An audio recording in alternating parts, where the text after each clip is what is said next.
Greetings, everybody! This is the first official episode for the June Jamboree 2021 edition, aka the Strawinsky and the Mysterious House Review. Now, before I begin this week's episode, I just want to point this out to the guy who made this movie, David Hutter. With this review, I am not intending to break any copyright rules related to your movie and all that stuff. I'm just going to be using like 4 scenes in this movie, and it's just like 4 musical numbers, but that's it. That's all I'm using. Nothing else. Nothing else. Also, this video is intended as for entertainment purposes only. This is not a video that is used as a way to attack you or anybody associated with the movie. So just please keep that in mind. Also, to my viewers, this review will be significantly different than from my other reviews due to its runtime and also the plot structures and all that stuff, because it doesn't really have an ultimate climax, so I won't be saying ultimate climax and stuff like that throughout this review. So this one will be a little bit different from the other reviews. But anyways, I hope you all enjoy this week's episode.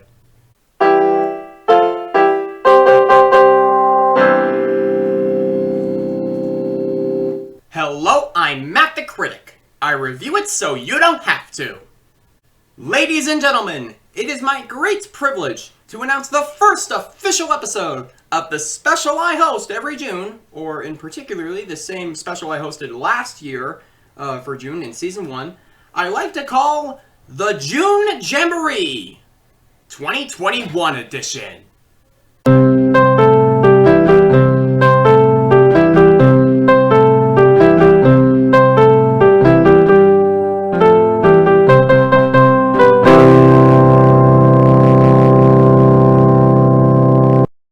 So, I'm sure at some point in our lives we have stumbled upon animated religious films.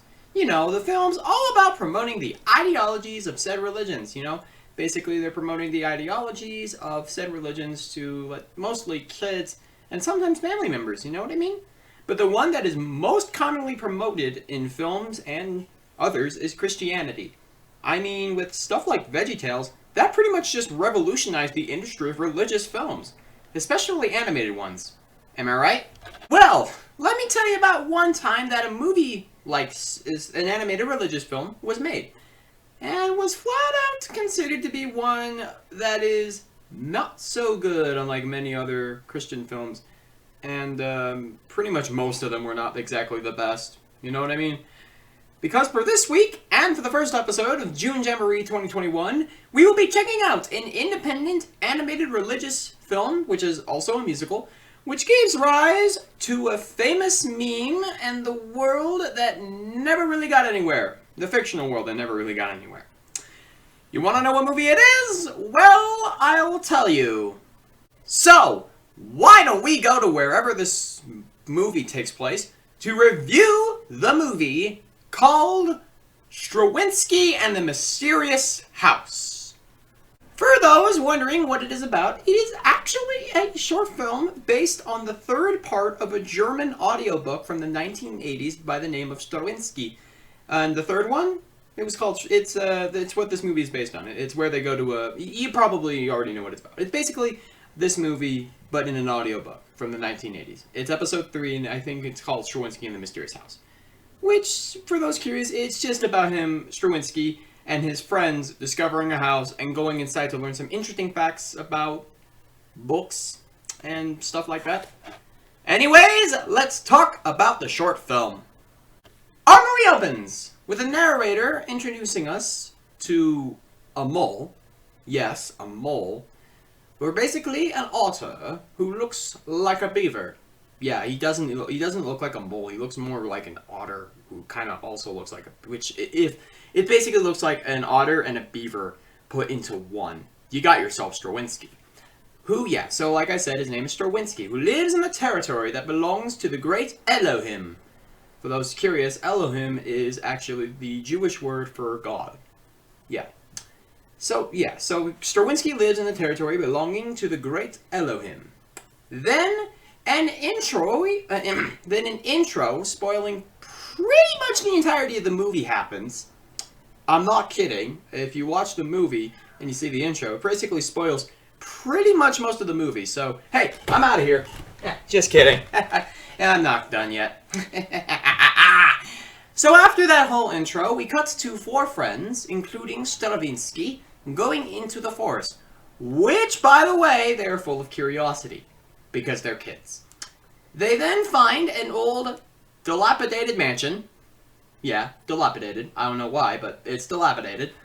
So yeah, they go into this dilapidated mansion, and it is where they find a loot of gold buried in the ground. Yeah, they find a loot of gold buried in the ground. I have no idea why it's buried in the ground, but it's something. Who buries gold in the ground nowadays? Probably no one.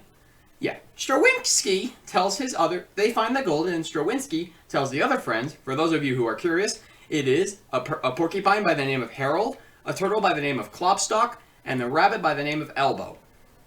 Yes, not this Elbow. There's a bunny. Her name is Elbow. So yeah, Strawinsky tells his friends that they should find out who the gold belongs to before they do anything with it. They then go inside the house, where Strawinsky decides that for some reason, he wants to go down into the basement. Because, well, he wants to. You know what I mean? It kind of goes like this. When the beaver does not get his way, he will go nuts and eat your brains. Yeah. Well, he didn't actually threaten to eat his friend's brains, and probably he would never do such things. Probably it would just be best to listen to Strawinsky or else risk having your brains eaten. Continuing, they go downstairs into the basement, which then leads to one of the most WTF moments in animation history. And what is it? Dancing books with eyes and mouths. Yes, eyes and mouths and human freaking face books singing the words, "Come and read us, read us, read us, read us, read us," over and over again. If you do not know what I mean, here's the song from the movie that I'm talking about where they do this type of thing. Roll the clip. Wow! There's millions of books there! Read us and you won't go mad. Read us and you will be glad. Read us and you will be skilled. Read us and become fulfilled. Come and read us, read us, read us, read us, read us, read us, read us, read us, read us, read us, read us, read us, read us. Oh, the books are singing and dancing! Read us and become very smart. Understanding we will impart. Knowledge, wisdom and intellect. From us you can all expect.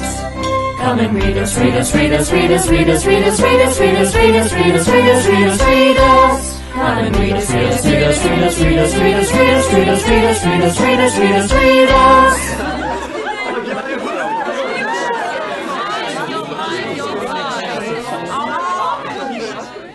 See what I mean? It is a pretty weird scene. Imagine seeing that type of activity where a bunch of human-faced dancing books are in your bedroom one day. I know that would be pretty weird, right? Anyways, continuing. Strawinsky and his friends wind up meeting a troll, aka a person who looks like a Scottish bagpipe player. A person who looks like a Scottish bagpipe player with a bunny tail on the back of him. By the name of... So yeah, they wind up meeting a troll by the name of Gulbert Bibblecraw. By the way, like I said before, he is not a troll. He's basically a Scottish bagpipe player with a bunny tail. Who tells them of the legend of the house, telling them that it is enchanted and filled with lies and all that stuff. Oh, by the way, the pot of gold they found actually belongs to Gulbert. And why was it there? He was actually hiding it from the Scarlet Queen. For those of you who do not know what the Scarlet Queen is, she is the enforcer of the great Elohim. Because he was told by her, on behalf of the great Elohim, to multiply the gold, in which he did not do. Or Gulbert would probably do the most reasonable thing and get a job. If he didn't, he probably would have gone good with playing the bagpipe or going into the forgery business or something like that. That could have helped multiply his gold. Know what I mean, Gulbert? Anyways, Strawinsky then decides to head upstairs, while his friends stay behind to read the books in the basement because that's what they do. When they see books, they want to read. While going upstairs, he meets an animate cello, a living freaking cello, with arms, cheeks, eyes, and lips, who plays melodies all by itself. It also kind of sounds like this. Hello, I am the cello. I am a cello that breathes. Also, for some reason, I use my bow to put my wings against it. Let me show you something. You see this right here? This is a violin, or a fiddle. It has 3 strings. I have no bow for this. And, probably the only most reasonable thing is that it has a mustache. See? It has a mustache. Hello, mustache. Hello, I'm a mustache violin. Whoopie-doop. Anyways, continuing. So, yeah, he meets the cello. Then Strawinsky hears some screams coming from the basement, which are kind of like this. Kind of like that. Kind of like that. Yeah, so he hears the screams. He goes down into the basement and discovers that his friends have been completely paralyzed because they read the books. In this movie, you can get paralyzed by reading enchanted books. And I would just say, don't ever trust a human-faced book. They're already going to be stuff of your nightmares. He then meets a creature. What is this creature, you may be asking? It is a creature known as the Glob-Glow-Gab-Galab. I am not kidding, that is its real name. A creature that just looks awful. It just looks awful. Funny, but oh boy, it looks so funny. If you want to know a bit more about him, here's the song in question that is about him from the movie. Roll the clip. Delightful. Really delightful. I'm the Glob-Glow-Gab-Galab. I love books, and this basement is a true treasure trove.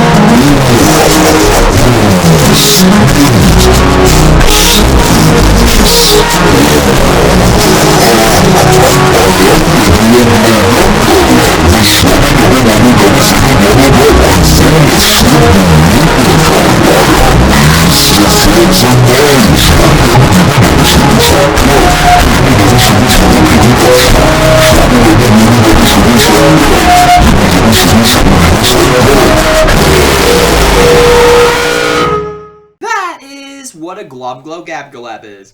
Or to put it mildly, if you did not watch the song, a Glob-Glow-Gab-Galab, try saying that 5 times. Glob-Glow-Gab-Galab, Glob-Glow-Gab-Galab, Glob-Glow-Gab-Galab, Glob-Glow-Gab-Galab, Glob-Glow-Gab-Galab!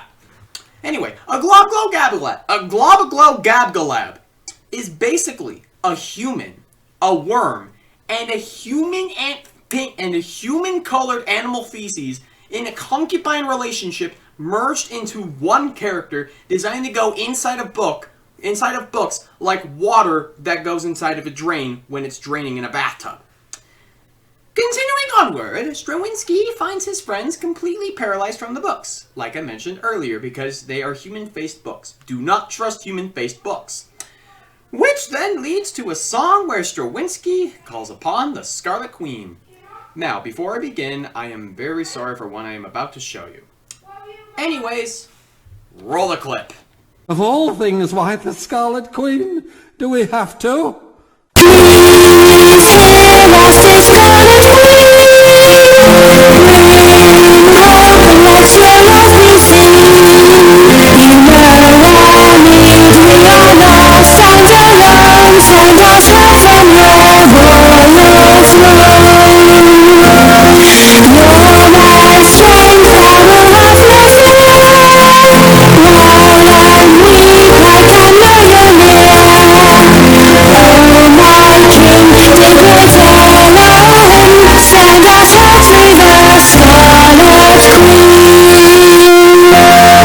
Strawinsky, while the whole situation with his friends is going on, is heavily convinced that a person by the name of the Rat King, who is also, by the way, the main antagonist of this movie, is behind the enchantment of the house. That is within the house. Basically, he's convinced that the Rat King is behind the enchantment of the house, which is also why his friends are frozen.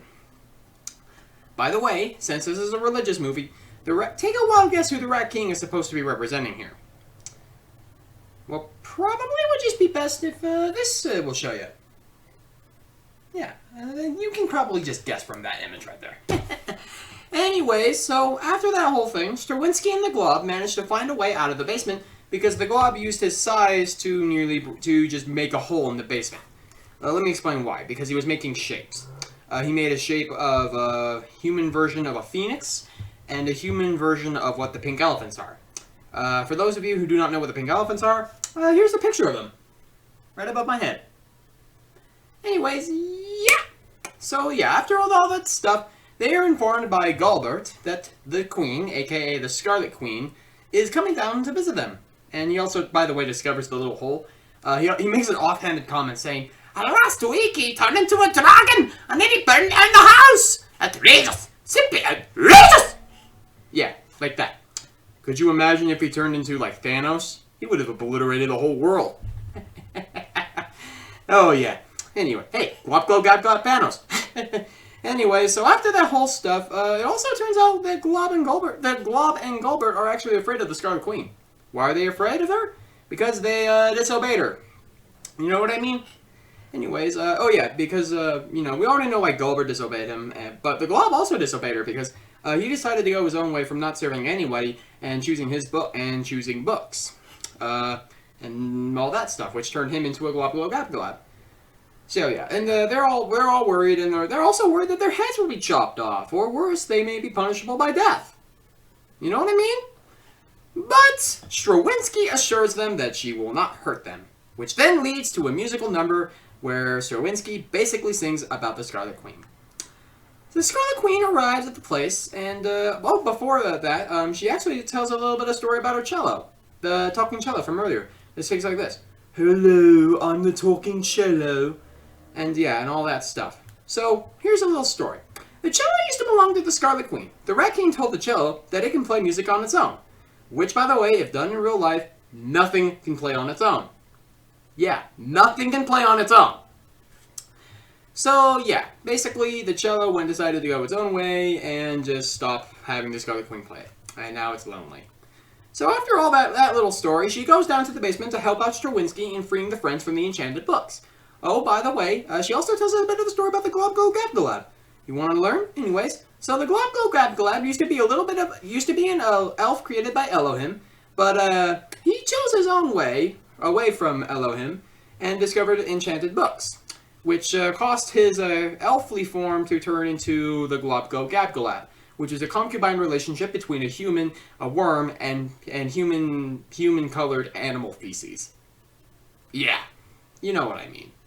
So after that all thingamajig and all that, she goes down to help Strawinsky freeing the friends from the enchanted books, which was successful. Oh yeah, by the way, if you're curious what the human books are, they're rats. They're rats! Like, walking rats, like animal rats. Think about it. They're singing human-faced books, but they're also rats. So, what is this? Like, the Phantom of the Opera for rats? You know what I mean? Anyway, so after all that stuff, Strawinsky's friends are free, and then out of nowhere, the Rat King appears, in the form of a musical number I will be showing you in this little clip from the movie. Roll the clip! Just unfair. You always interfere with my plans, but just you wait. Sooner or later, I will defeat great Elohim and crush you all. Just you wait. Yes, I am the king of the rat folk. I'm the greatest force of all. Where the world lies with my dark cloak, bring despair and make you fall. Tremble in fear, my child. Follow me into everlasting light. I am your fiercest foe. Have brought the terrifying as the Rat King's evil might. For whosoever resist me, my regime is fierce and grim. I will spread my kingdom of terror and destroy great Elohim. Tremble and fear, my child, follow me into everlasting light. I am your fiercest foe, oh how frightful, terrifying is the Black King's evil might.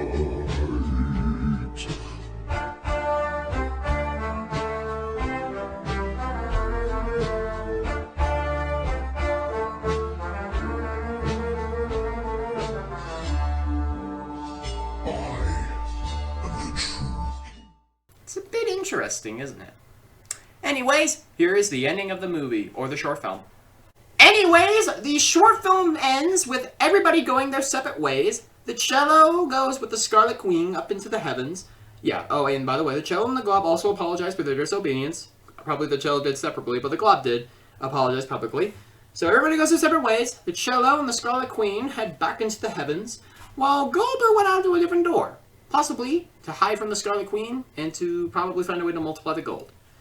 And everybody heads back home, and Strawinsky, from this day forward, decides to dedicate his life to the great Elohim, to the full glory of the great Elohim. And that was Strawinsky and the Mysterious House.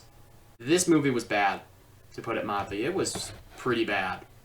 The story was a bit rushed and short. The animation was not good, especially for the time period of when it was made.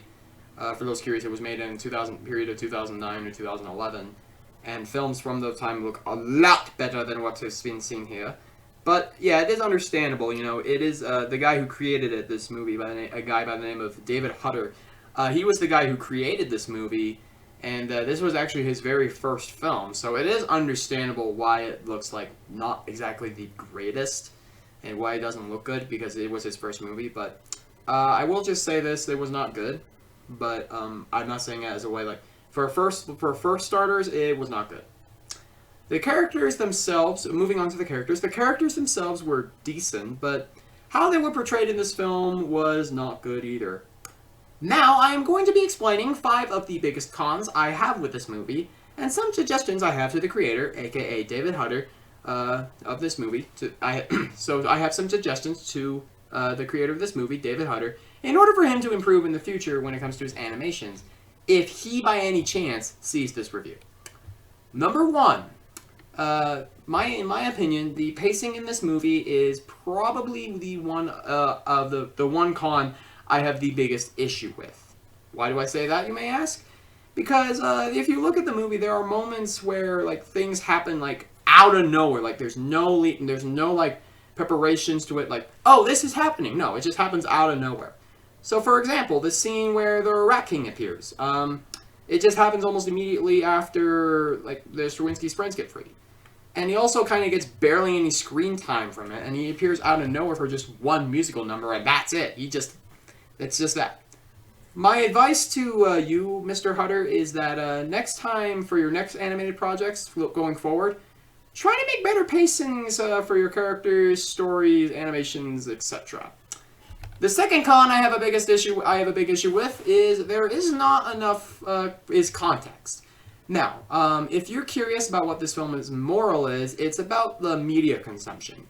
But there isn't enough context for everybody to understand the full picture of what the movie is about and what its morals are. For example, according to the creator of this film, like I said, he said that this movie is about unhealthy media consumption and all that stuff, like I mentioned earlier. But here's the thing. A lot of people will not know that, and they'll just see a bunch of dancing books moving around. Not like a bunch of books watching Netflix. Now, if you have television in there and they're watching television and stuff like that, then that could be good context for your stories and all that. But then again, this is what it's just basically there could have been a bit more context to it so that everybody else can understand. Like, oh, this is what he is. This is the message. Not it's not okay to read books. You know what I mean? My suggestion to the creator, aka David Hutter, is that for this con.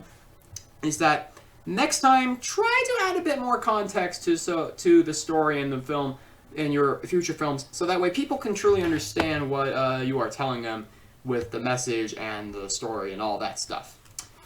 Alright, my third biggest con, the animation, especially for when it was made. Now, I am not blaming David Hutter for this, because I understand that this was his very first animated film, and it took him a long time to make this. So I understand that this was his first film, and it is understandable why there are a bit cons there because of a little bit of lack of experience. Because because it was his first film, but it is not safe from criticisms though. So in my opinion, the animation has a lot of visible problems that you could see throughout the movie. For example, the vocals for some of the voices for the characters in the movie were not matching up with the lip sync of the character. Like they were talking, but their mouths were moving not at the pace of the vocals. You know what I mean? So that's just an example of it. So my suggestion to the creator of the movie would be that next time, try to get a bit more animation experience for the lip sync for the characters, and pretty much in general, try to get the lip sync for the characters, and in general, try to make the animation better for your next project, for your lip sync and stuff like that. From what I heard, he's been doing a lot of studying of animation, so I hope it goes well for him in the future. You know, I hope it goes well for his future projects. You know what I mean? Anyways, moving on to con number 4. Con number 4 is basically the portrayal of the characters felt as if they weren't what we were told they were. For example, they say, and the narrator in the beginning of the movie said Strawinsky was a mole, yet he doesn't even look like a mole. He looks more like a beaver and an otter mixed together as one thing. We have Strawinsky. It's basically a beaver and an otter mixed together. We have Strawinsky. That's just an example of it.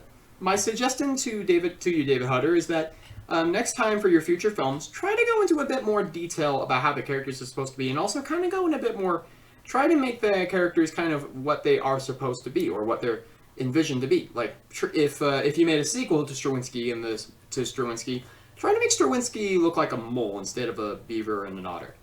You know what I mean? And finally, we have the final con, number 5, the structure. The story structure. The story was structured in ways that made the movie very, very confusing and hard to follow. For example, 1 minute, Strawinsky's friends are free from the curse, and in the next minute, the Rat King appears, and a whole musical number appears about him as well. Another example is that 1 minute, Strawinsky's talking to a cello, the next minute, you hear friends screaming like this.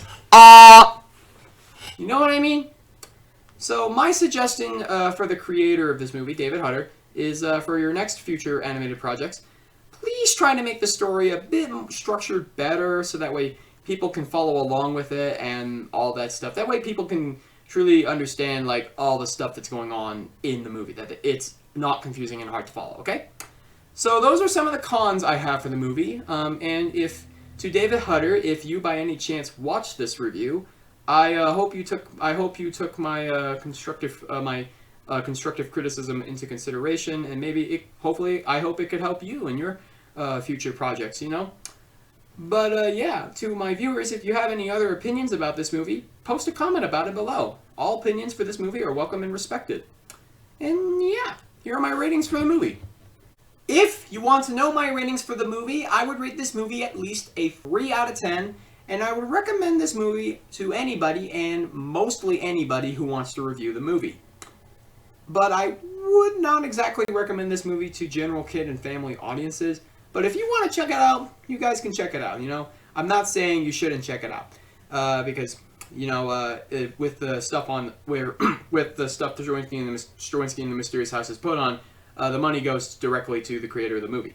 So I'm not saying you shouldn't check it out. I'm just recommending it to the recommended audience, you know? So my recommended audience is anybody who wants to review the movie. But not really to anybody who would just at random like want to check it out, you know? Like I would just say to anybody who wants to review the movie and all that stuff. So it comes to show that not every religious animated film turns out fine critically in the end. And yeah. And those are my overall thoughts on the movie. So, it seems to me that sometimes Christian animated films, most of them, may not always be the best to most of the audiences out there. Am I right? Now, if you'll excuse me, I'm going to see how the Glob Glow Gab Galab is doing with his book consumption, or how his diet on said material is going. Thank you for watching the first official June Jamboree edition of 2021. Stay tuned for next week's edition for the second edition of 2021's June Jamboree. And to the creator of the movie Strawinsky and the Mysterious House, I hope you enjoyed the review. I just want to point out everything in this review is a joke. It is not meant to attack you or anybody associated with it. It is just basically a joke. It's basically just a bunch of jokes I came up for the movie. You know what I mean? Anyways, to the creator, David Hutter, I hope you enjoyed it, and if you by any chance did enjoy it, or do you have anything you'd like to say, you can post a comment about it below. I would really appreciate it if you did so, if you by any chance watched this. Anyways, so that's everything I had to say. I am Met the Critic, and I reviewed it so you don't have to.